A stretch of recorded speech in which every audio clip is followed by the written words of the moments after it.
Are you on semaglutide and you're not losing weight? Maybe you're gaining. In this video, I'm going to tell you why it's not working for you.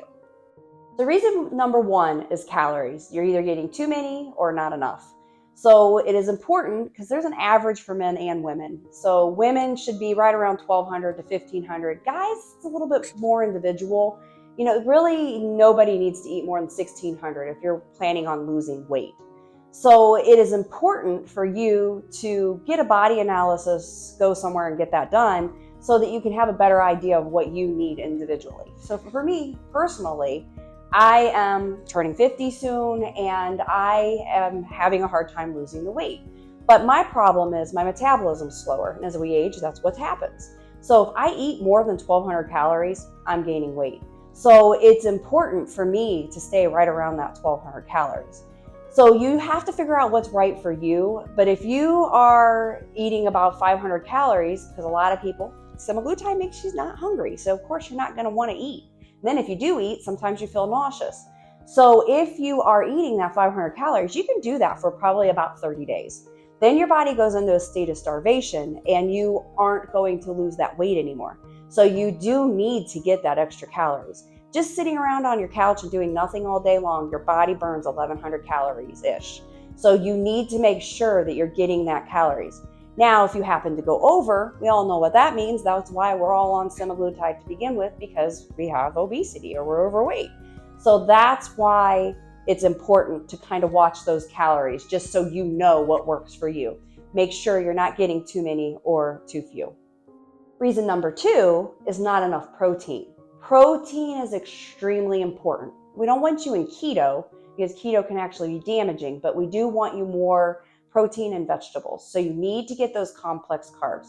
My rule of thumb is if it's naturally in the earth, white or naturally in the earth, then it's okay. It's safe for you. 75% of what you eat needs to be protein, 25% complex carbs. Then the other important thing for women, you need to be eating about 80 to 100 grams of protein a day. Men should be 100 to 120 grams a day.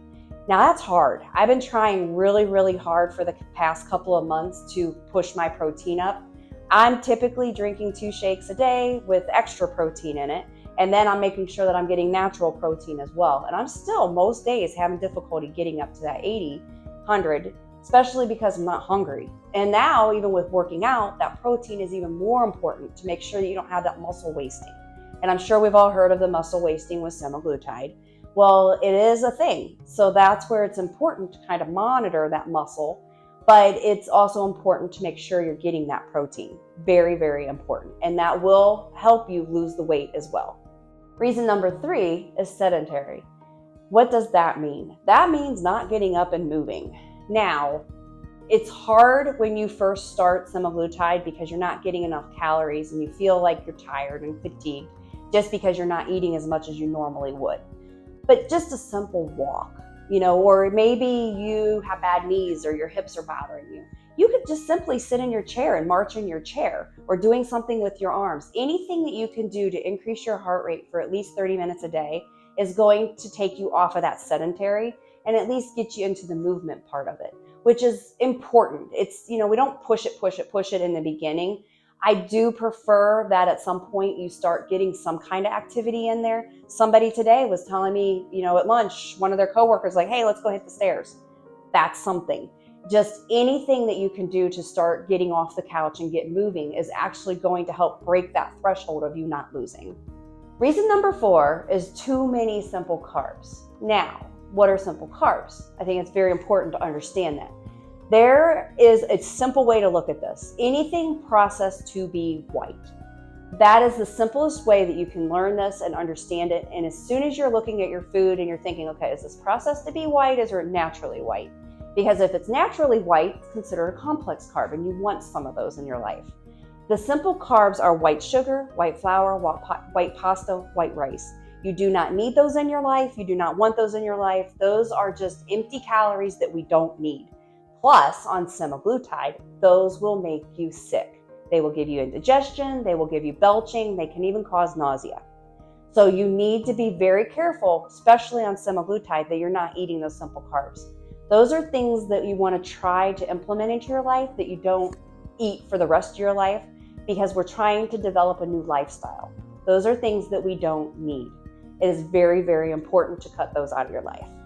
So a good explanation of the simple versus complex. So simple, you don't need those in your life. Anything processed to be white or anything that's enriched, don't eat it. It's not good for you. It's empty calories. A good example is some of your complex carbs, because we still need those. We need those in our lives, especially to prevent us from going into keto. But what those are, baked potatoes, naturally white, basmati and jasmine rice are naturally white. Those are safe complex carbs. Whole grain bread, multi-grain bread, some of your beans, some of your fruits are considered complex carb, but I want you to eat more of those high fibrous fruits like an apple, maybe some berries. Try to stay away from your juicy fruits like your oranges and your grapefruits, because those can actually, if you don't use the energy from those, they're going to turn into a simple carb, and we don't want those in our lives. So the complex carb is naturally white. It's in the earth white. You can eat it. Cauliflower, potatoes. Don't eat a lot. Remember, 75% is protein, 25% is complex carbs. Absolutely no simple carbs. You'll eat a simple carb once just because that's what we normally do, and you'll regret it. You'll get that indigestion. You'll get that belching. And just remember, what did I eat? And then don't ever eat that again, because it's going to make you sick. Reason number 5 could possibly be one of the most important. Reason number 5 is hydration. You have to be hydrated. So hopefully everybody knows what visceral fat is. Visceral fat is the fat that's around your midsection, the deep stuff, and the stuff that's around your organs, around your heart. It can cause heart disease, fatty liver, those kinds of things. Water is one of the key points of getting rid of that visceral fat. So what you have to do, first thing in the morning, you need to drink a big old glass of 8 ounces of water. First thing in the morning, before you have your coffee or anything like that. Then your goal is 80 to 100 ounces a day. And once you hit that goal, so you had your cup of coffee, maybe you had a cup of tea, you need to drink an additional whatever that was. So 6 ounce coffee, 6 more ounces of water. So now you're at 106 ounces of water a day. I'm not going to tell you not to have your caffeine, because we all need it. It's one of those things that most of us need. So you just need to drink an additional glass of water. Water is also a filler. It's going to prevent you from feeling hungry. So before anything ever goes in my mouth, I'm drinking an 8 ounce glass of water. Or when you're at a restaurant and you're waiting for your food to come, automatically just drink one whole glass of water or a whole bottle of water. It will help you not eat as much. Now, if you're on the other side of not enough calories, you still have to have that water, but maybe eat first, then drink the water, because you want to get those calories in. You want to make sure you're getting that protein in. So water is very, very important, and it will flip that. If you aren't losing or you're gaining and you start adding in more water, you'll start losing. Absolutely 100%. But water is very, very important. These are the 5 reasons why you are probably not losing weight on semaglutide.